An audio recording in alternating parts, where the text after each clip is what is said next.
istorya kung saan ako lumaki, sa makasaysayang bayan ng Cavite. Dito marami ang mga katulad ko, lahi matatapang at dugong matatalino.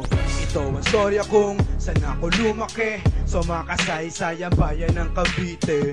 Dito marami ang mga katulad ko, lahi matatapang at dugong matatalino. Noveleta, Cavite, dito ako sinilang. Dito nagsimula pangarap ko na mapabilang. Ang mga kwento sinulat ay maging alaman at makilala ang boses sa dayuhang panapan. Pagkaman ako'y di hamak na dukha at di mayaman, pero ang kasaysayan ay bakat na sa pangalan kung saan ating bandila ay unang tinaas at pinaglaban ng mga bayan hindi mapigtas. Pagsama-sama tayo'y magkakapit-kapit kamay, sariling wika na Tagalog ang gamit panabay. At ang gabay ko ay ang lapis na siyang gamit kong panulat sa kaprasong papel ang istorya pilit kong sinulat. Marami sa atin dito tuluyan nakalimot, gigisingin ko kayo sa aking mga bagong ulat. Ang sugat ay naghilom, muli akong babangon. Cavite, Pilipinas, ito ang aking hamon.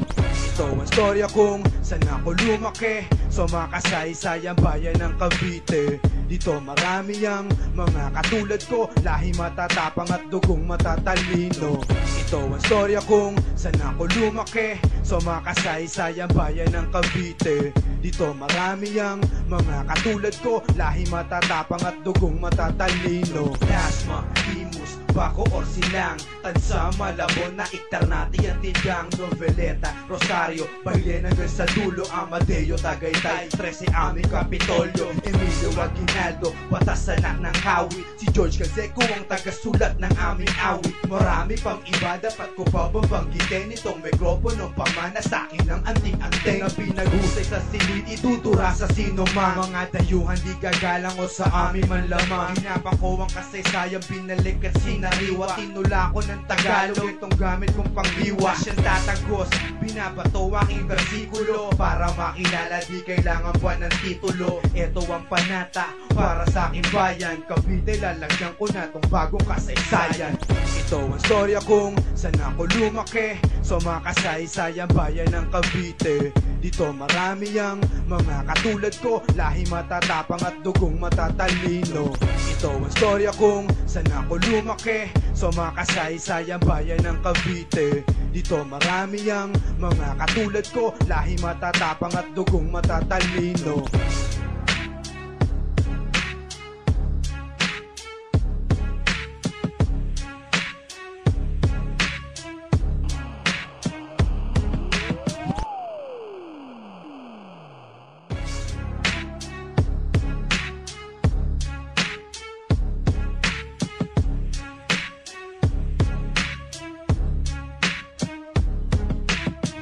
Ito ang istorya kung saan ako lumaki, sa makasaysayang bayan ng Cavite. Dito marami ang mga katulad ko, lahi matatapang at dugong matatalino. Ito ang istorya kung saan ako lumaki, sa makasaysayang bayan ng Cavite. Dito marami ang mga katulad ko, lahi matatapang at dugong matatalino. Noveleta, Cavite, dito ako sinilang. Dito nagsimula pangarap ko na mapabilang. Ang mga kwento sinulat ay maging alaman at makilala ang boses sa dayuhang panapan. Pagkaman ako'y di hamak na dukha at di mayaman, pero ang kasaysayan ay bakat na sa pangalan kung saan ating bandila ay unang tinaas at pinaglaban ng mga bayan hindi mapigtas. Pagsama-sama tayo'y magkakapit-kapit kamay, sariling wika na Tagalog ang gamit panabay. At ang gabay ko ay ang lapis na siyang gamit kong panulat sa kaprasong papel ang istorya pilit kong sinulat. Marami sa atin dito tuluyan nakalimot, gigisingin ko kayo sa aking mga bagong ulat. Ang sugat ay naghilom, muli akong babangon. Cavite, Pilipinas, ito ang aking hamon. Ito ang istorya kung saan ako lumaki, sa makasaysayang bayan ng Cavite. Dito marami ang mga katulad ko, lahi matatapang at dugong matatalino. Ito ang istorya kung saan ako lumaki, sa makasaysayang bayan ng Cavite. Dito marami ang mga katulad ko, lahi matatapang at dugong matatalino. Dasma, Imus, Baco or Silang, Tansa, Malabon, naiktar natin ang tindang. Noveleta, Rosario, Bailen hanggang sa dulo, Amadeo, Tagaytay, 13 aming Kapitolyo, Emilio Aguinaldo, Ronaldo, batas anak ng kawit. Si George Canseco ang tagasulat ng aming awit. Marami pang iba, dapat ko pa babanggitin. Itong mikroponong pamana sa akin ng anting-anting na pinaghusay sa silid, itutura sa sino man. Mga dayuhan di gagalang o sa amin man lamang. Hinapang ko ang kasaysayang binalik at sinariwa. Tinula ko ng Tagalog, itong gamit kong panghiwa. Siyang tatagos, binabato aking bersikulo. Para makilala di kailangan pa ng titulo. Ito ang panata para sa aking bayan. Cavite, lalagyan ko na tong bagong kasaysayan.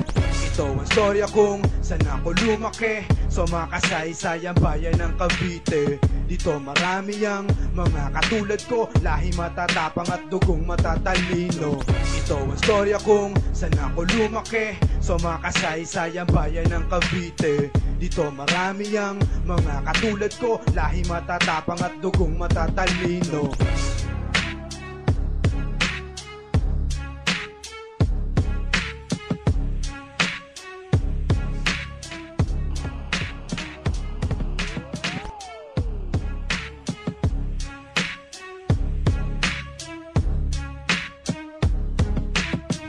Ito ang storya kung saan ako lumaki, sa makasaysayang bayan ng Cavite. Dito marami ang mga katulad ko, lahi matatapang at dugong matatalino.